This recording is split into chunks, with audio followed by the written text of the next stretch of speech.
सूबे के मुखिया योगी आदित्यनाथ ने आज शाहबाद पहुंचकर चुनावी जनसभा को संबोधित किया और दोनों प्रत्याशियों को पूर्ण बहुमत से विजय बनाने के लिए लोगों से अपील की हुई है।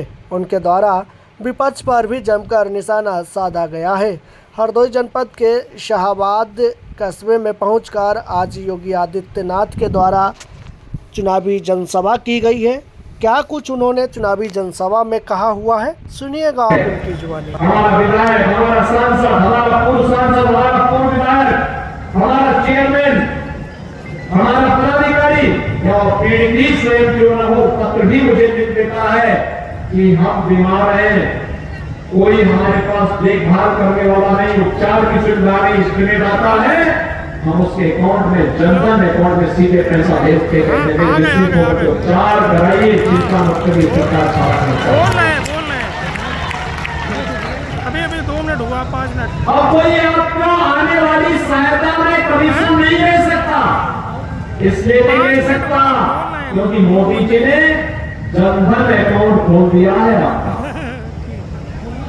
भाइयों, किसान पहले आत्महत्या करता था कांग्रेस और सपा की सरकार के समय में, आज किसान को किसान सम्मान निधि आराम से चलो यार, टाइपोड लगाते हैं। पहले नारी गरिमा तार तार होती थी, गांव में गंदगी देखने को मिलती थी। आज भाइयों 12 करोड़ घरों में शौचालय का निर्माण मोदी जी ने किया है। पहले बरसात में या ईंधन समाप्त होने पर गरीब भूखों सोता था।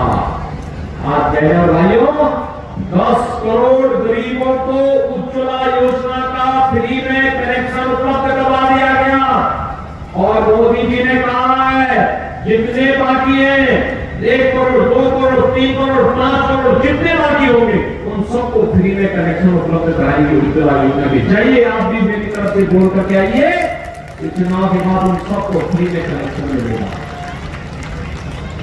4 करोड़ गरीबों को एक मकान मिल गया है और बाकी जितने भी गरीब और पात्र लोग बचे होंगे उनको चुनाव के बाद से कार्रवाई प्रारंभ हो जाएगी। अगले 5 वर्ष के अंदर उनको भी एक आवास उपलब्ध हो जाएगा। अभी से जाके तैयारी करो, होम घराटे के साथ या गरीब के पास अपना सिर रखने के इच्छा होगा। भाइयों, कार्य चेहरा देख करके नहीं होता है, संसाधनों पर किसी वर्ग विशेष का अधिकार है। अब ये दावा भारत का प्रधानमंत्री नहीं करता है। लोकसभा चुनाव को लेकर सभी पार्टियां लगातार चुनावी जनसभाएं कर रही हैं। इसी बीच आज सूबे के मुखिया योगी आदित्यनाथ शाहबाद कस्बे में पहुंचे हुए थे। मंच पे तमाम नेता, जिला अध्यक्ष मौजूद रहे। साथ ही उन्होंने विपक्ष पर निशाना साधते हुए क्या कुछ कहा, फिर से हम आपको एक बार उनकी जुबानी सुनवाते हैं कि किस तरीके से विपक्ष पर निशाना साधा। कांग्रेस ने अपने एक प्रवक्ता के खिलाफ इसलिए कार्रवाई कर दी क्योंकि उनकी प्रवक्ता अयोध्या में रामलला का दर्शन करने के लिए गई थी। अब आप सोचो, इन कांग्रेसियों की मती मारी गई है, भगवान का विरोध कर रहे हैं, भगवान का विरोध कर रहे हैं और यही तो कहने के लिए आया हूं। एक तरफ राम की सत्ता पर, ईश्वरीय सत्ता पर विश्वास करने वाली भारतीय जनता पार्टी और सहयोगी दल है और दूसरी तरफ राम का द्रोह करने वाले, राम के द्रोह करने वाले की दुर्गति हमेशा तय है। और बहनों भाइयों, लोकसभा का चुनाव 2024 इस बात का साक्षी एक बार फिर से बनने जा रहा है।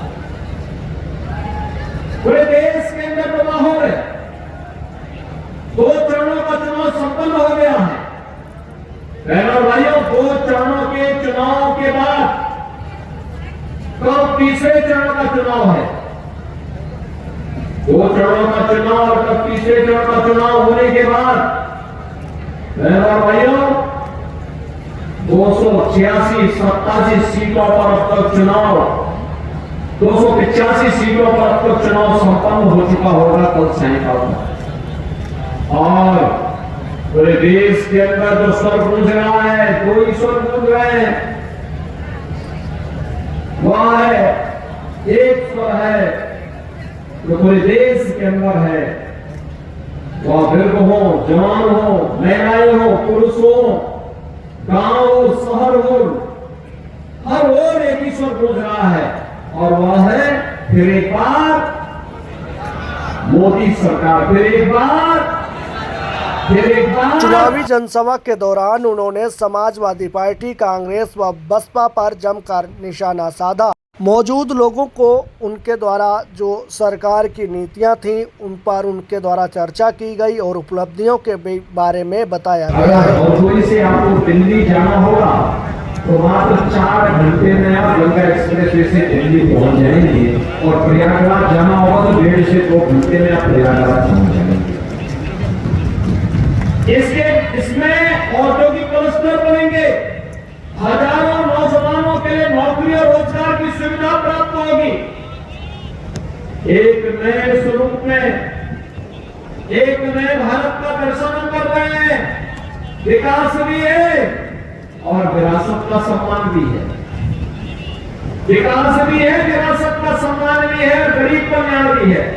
आप सोचो, कांग्रेस और समाजवादी पार्टी की सरकार के समय गरीब भूखों मरता था। आज बहनों और भाइयों 80 करोड़ लोग फ्री में राशन की सुविधा का प्राप्त कर रहे हैं। ये कांग्रेस और सपा के लोग क्या कहते हैं? कहते हैं कौन मोदी की अपनी जेब से दे रहे हैं। हम कह रहे हैं तुम 65 का शासन कर रहे थे तो क्या कर रहे थे? तो गरीब भूखों मरता था। और आज मोदी जी के समय में उन्होंने गरीब को ध्यान में रखकर की योजना बनाई। 80 करोड़ लोग फ्री में राशन की सुविधा प्राप्त कर रहे हैं। उनके समय में स्वास्थ्य सुविधा के अभाव में लोग कम होते थे। आज बहनों भाइयों 60 करोड़ लोग आयुष्मान भारत में 5 लाख रुपए की स्वास्थ्य बीमा का घर प्राप्त कर रहे हैं। और बहनों भाइयों हमने तो यूपी में यदि व्यवस्था की है, कोई गरीब बीमार पड़ जाए, कोई भी व्यक्ति बीमार पड़ जाए, उसकी जाति, उसका मत, उसका मजहब भी नहीं पूछते। सूबे के मुखिया योगी आदित्यनाथ ने समाजवादी पार्टी, कांग्रेस व बसपा पर निशाना साधते हुए बताया हुआ है कि उनकी सरकारें जब थी तब भूख से गरीब मर रहा था, और आज योगी जी के नेतृत्व में देश से गरीबी बिल्कुल विलुप्त होती दिखाई दे रही है। ये है मेरा भारत, आपकी आस्था का सम्मान, आपकी दर्जनों पीढ़ियां तरस रही थी कब रामलला अयोध्या में विराजमान होंगे, और आप अपने आप को सौभाग्यशाली मानिए। और कोई वासियों, कि साक्षात विष्णु के अवतार प्रभु राम 500 वर्षों के बाद अयोध्या धाम में विराजमान हुए हैं, और ये हम सब की पीढ़ी अपनी आंखों से सब कार्य को देख रही है। भाइयों, काशी में काशी विश्वनाथ धाम कितना बेहतरीन कॉरिडोर बन गया है। आप जाइए विंध्यवासिनी में, मां विंध्यवासिनी के धाम को देखिए, अपने आप ही देखिए जितने मठ मंदिर होंगे इन सब के लिए भी हमने कुछ न कुछ धनराशि प्राप्त करवाई है। अब बहुत दिन दो दिन चले गए जब लोग भेदभाव करते थे कि कब्रिस्तान के लिए पैसा आएगा, शमशान घाट के लिए नहीं आएगा, और एक दूर 40 जिले में जब बिजली आएगी शेष जिले बिजली से वंचित होंगे। ऐसा नहीं होगा, बिजली मिलेगी सही 75 जनपदों को मिलेगी, कोई भेदभाव नहीं, क्योंकि हमारा तो संकल्प है सब भारत की सबका साथ और सबके विकास। बहनों भाइयों, इसीलिए को आए आपसे कहने में एक तरफ विकास है, विरासत का सम्मान भी है, सुरक्षा भी है, तो समृद्धि भी है। और इस बार मोदी जी उन्होंने मंच के माध्यम से बताया हुआ है कि देश में सुरक्षा की गारंटी, विकास की गारंटी ये मोदी की गारंटी है, और आप सभी लोग एक बार फिर से मोदी जी को प्रधानमंत्री जी बनाएं। और इस बात का मानक है कि सृष्टि के प्रारंभ से ही इस सृष्टि में 2 प्रकार के मानव रहते आए हैं। एक वे जीव हैं जो श्री हरि विष्णु के विरोधी हैं, ईश्वरीय सत्ता का विरोध करते हैं, और दूसरा वे मानव हैं जो श्री हरि ईश्वरीय सत्ता के स्नेही हैं, और हरदोई वासी को ये साक्षात भगवान विष्णु के स्नेही माने जाते हैं, श्री हरि के स्नेही माने जाते हैं, इसलिए हमको ही कहलाए। और बहनों भाइयों, जो कार्य सृष्टि के प्रारंभ में से चला रहा है वही तो आज भी हो रहा है। देश के अंदर एक तरफ भारतीय जनता पार्टी सबका साथ सबका विकास चाहती है और अन्य जो सपा पार्टियां हैं, कांग्रेस व बसपा पार्टियां हैं, ये तो सिर्फ अपनी ही विकास की नीति पर आधारित है। और बहनों भाइयों, यही स्थिति पूरे देश के अंदर है और कल भी यही देखने को मिलेगा। मैं आज के इस अवसर पर आपसे यही कहने के आया हूं, हमारी पीढ़ी सौभाग्यशाली है कि हमने बदलते हुए भारत को देखा है। एक नए भारत का हम दर्शन कर रहे हैं, जो भारत दुनिया के अंदर सम्मान प्राप्त कर रहा है, जिस भारत की सीमाएं सुरक्षित हैं, जिस भारत में आतंकवाद और नक्सलवाद पूरी तरह निष्कनाबूद हो रहा है, और जिस भारत के विकास के नित नए प्रतिमान स्थापित किए हैं, highway, railway, expressway, medical college, IIT, IIM, IIT, NIT, world class university, one district one product के माध्यम से स्थानीय कारीगरों को सम्मान देने का कार्य हो या भारतीय जनता पार्टी की सरकार में गरीबों को सम्मान मिला हुआ है, हर एक नागरिक को समानता मिली हुई है। यहाँ पर किसी भी प्रकार का कोई भेदभाव नहीं होता है। सबका साथ सबका विकास लेकर भारतीय जनता पार्टी मैदान में नजर आ रही है। 140 करोड़ मोदी जी का परिवार है, और इसीलिए तो भारत बार बार कहता है, केवल मोदी जी के बारे में कहा जाता है, केवल सपने नहीं हकीकत सुनते हैं, इसीलिए तो जनता बार बार मोदी जी को चुनती है।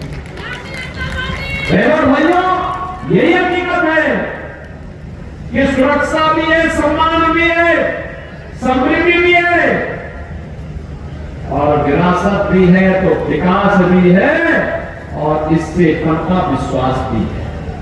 और यही जन विश्वास सरकार बनाने का काम कर रहा है।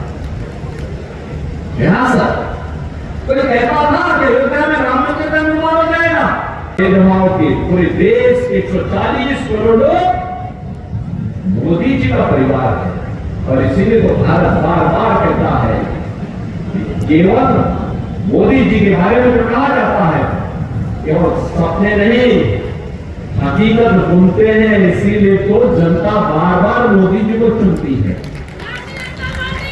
भाइयों, यही हकीकत है कि सुरक्षा भी है, सम्मान भी है, समृद्धि भी है, और विरासत भी है तो विकास भी है, और इससे पक्का विश्वास भी है।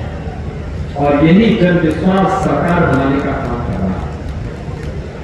विरासत कोई कहता था कि अयोध्या में राम मंदिर का भारतीय निर्माण हो जनता जाएगा। पार्टी हकीकत के सपने दिखाती है और यहाँ पर हर एक का सपना पूर्ण होता है। किसी भी प्रकार का कोई भेदभाव भारतीय जनता पार्टी के नेतृत्व में नहीं दिखाता है, और ना ही परिवारवाद को लेकर यहाँ पर बढ़ावा दिया जाता है। अब जनता सब कुछ जानती है, इसीलिए बार बार मोदी सरकार उत्तर प्रदेश की जनता बनाने के लिए तैयार है। पार्टी के लोग कहते थे कि अयोध्या में परिवार कर नहीं बढ़ सकता, यही बोलते थे ना। आज तो अयोध्या में भगवान राम का भव्य मंदिर भी बन गया है। कल मोदी जी फिर अयोध्या गए थे, अयोध्या में उन्होंने साष्टांग प्रणाम को किया, और फिर भगवान राम की आरती की, और फिर अयोध्या में भाइयों, भारत की जनता के द्वारा कहा जाता है, जो राम को लाए हैं हम उनको लाएंगे।